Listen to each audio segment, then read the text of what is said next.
নমস্কার বন্ধুরা, আমি আপনাদেরই বন্ধু ডক্টর শ্রী সুব্রত। শ্রী সুব্রত অ্যাস্ট্রোলজিক্যাল কনসালটেন্সির পক্ষ থেকে সবাইকে স্বাগত জানাই। আজ আমি একটা নতুন বিষয় নিয়ে আপনাদের সঙ্গে উপস্থিত হয়েছি। আমাদের জীবনে প্রত্যেকের ক্ষেত্রে সুখ, শান্তি ও সমৃদ্ধির প্রয়োজন, কিন্তু আমরা প্রতিনিয়ত বিভিন্ন প্রতিবন্ধকতাতে আটকে পড়েছি। বিঘ্নিত হচ্ছে আমাদের সুখ, শান্তি ও সমৃদ্ধি। আমাদের জীবনে এই রকম সমস্যা যখন চলে আসে, আমরা কোনো পথ খুঁজে পাই না কিভাবে সেখান থেকে বের হব। হ্যাঁ বন্ধুগণ, আমি আজ এইরকমই একটা সমস্যা থেকে বের হবার জন্য উপায় বা টোটকা বা প্রতিকার আপনাদেরকে জানাবো, যেটি খুব অব্যর্থ প্রতিকার। এই প্রতিকারের দ্বারা আপনাদের গৃহে সুখ, শান্তি ও সমৃদ্ধিতে ভরে তুলতে পারবেন। কথায় আছে, আমাদের সুখ, শান্তি, সমৃদ্ধি বেশ কিছুটা নির্ভর করে আমাদের বাসস্থানের বাস্তুর ওপর।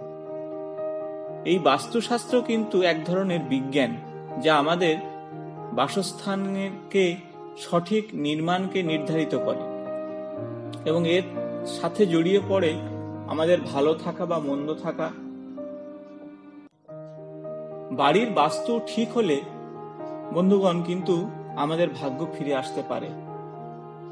যেমন পুরানো জমে থাকা কাজের সহজেই নিষ্পত্তি, রোগ মুক্তি, অর্থের আগমন এবং গমন, এই দুই কিন্তু এই বাস্তুর উপর নির্ভর করে। আজকে তাই আমি আপনাদের জানাবো বেশ কিছু এই টিপসগুলো, যা আপনাদের ঘরে আগমন ঘটাবে বা ধন সম্পদের বৃদ্ধি হবে।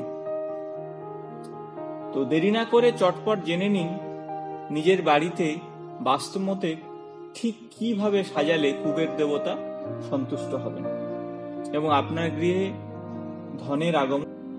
বাড়িতে কোনো রকম বাস্তুদোষ রয়েছে কিনা টের পাওয়ার জন্য বাড়িতে রোপণ করুন তুলসী গাছ।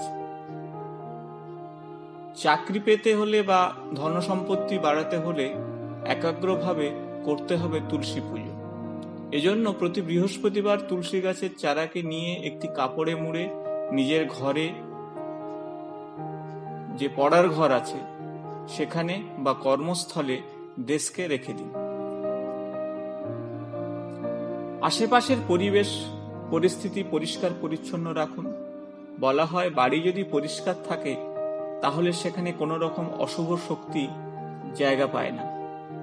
ঝুল বা নোংরা কিছু থাকলে তা বাড়ি থেকে সাফ করে ফেলুন, এতে গৃহশান্তি বজায় থাকবে। বাড়ি পরিষ্কার রাখতে জলের মধ্যে নুন আর ফিটকিরি দিয়ে পরিষ্কার রাখুন।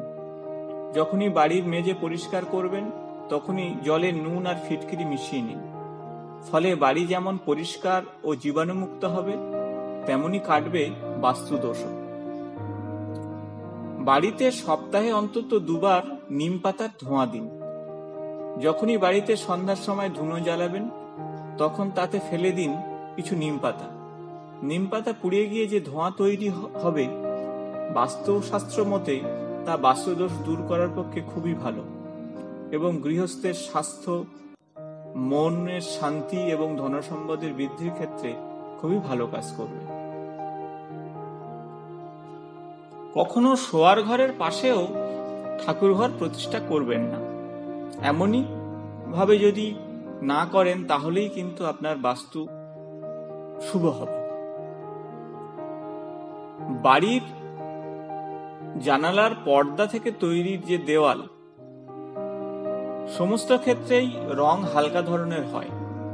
সাধারণত গাঢ় রঙের মধ্যে বেগুনি রঙের হালকা শেড ব্যবহার করতে পারলে বাড়ির পর্দা আর ভিতরের দেয়ালের জন্য শুভ।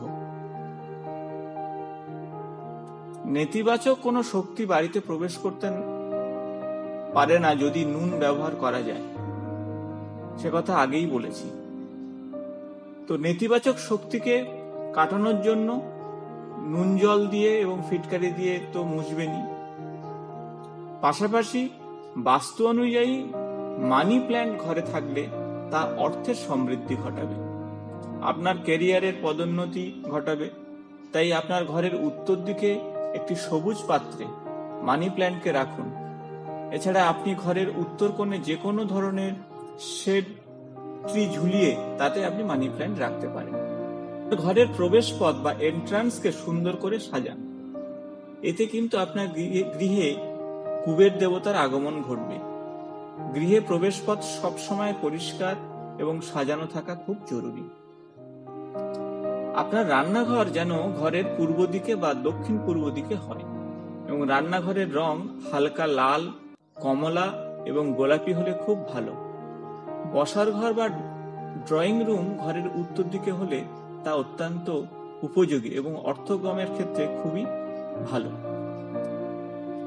আপনার লকার বা আলমারি যেখানে আপনার টাকা থাকে সেই স্থান হওয়া উচিত ঘরের দক্ষিণ বা দক্ষিণ পশ্চিম দেওয়ালে ঘেঁষে, যাতে উত্তর দিকটি খোলা থাকে। উত্তর দিক যদি খোলা থাকে তাহলে তা খুব ভালো অর্থগমের ক্ষেত্রে, কারণ উত্তর দিক হলো ধনদেবতা কুবেরের আগমনের দিক। তাই এই দিকে আলমারিটি রাখলে আপনার অর্থগমের ক্ষেত্রে খুবই মঙ্গল। আপনার আলমারি বা লকারে যেদিকে অবস্থিত চেষ্টা করুন তার উল্টো দিকে আপনার ড্রেসিং টেবিল বা একটি আয়না রাখতে, এতে ওই আয়নায় আলমারির প্রতিবিম্ব দেখা যাবে। বাস্তুশাস্ত্র অনুযায়ী এর ফলে আপনার সম্পত্তি বহুগুণ বৃদ্ধি পাবে। সবসময় চেষ্টা করতে হবে যাতে দরজা জানালা যতটা সম্ভব খোলামেলা হওয়া উচিত এবং সেগুলো পরিষ্কার পরিচ্ছন্ন রাখা উচিত। এছাড়া আপনার ঘর বাড়ি, বিশেষ করে রান্নাঘর ও বসার ঘরকে পরিষ্কার পরিচ্ছন্ন করে রাখুন, তা না হলে কিন্তু অর্থগমে প্রভূত বাধা আসতে পারে।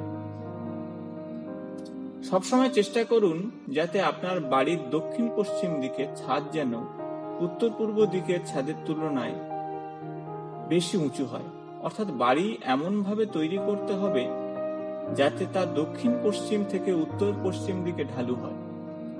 এতেও কিন্তু ঘরের অর্থগম খুবই ভালো হবে।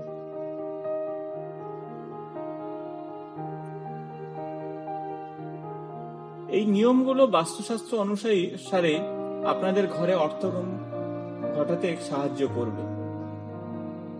তবে শুধু বাস্তুশাস্ত্রের উপর আপনার ধন সম্পত্তি আগমন ভার ছেড়ে দিয়ে নিশ্চিন্তে ঘরে বসে থাকবেন না, কারণ বাস্তুশাস্ত্র থেকে অর্থ আগমনের জন্য প্রয়োজন তা হলো আপনার মনের ইচ্ছা এবং আপনার সৎ পরিশ্রম।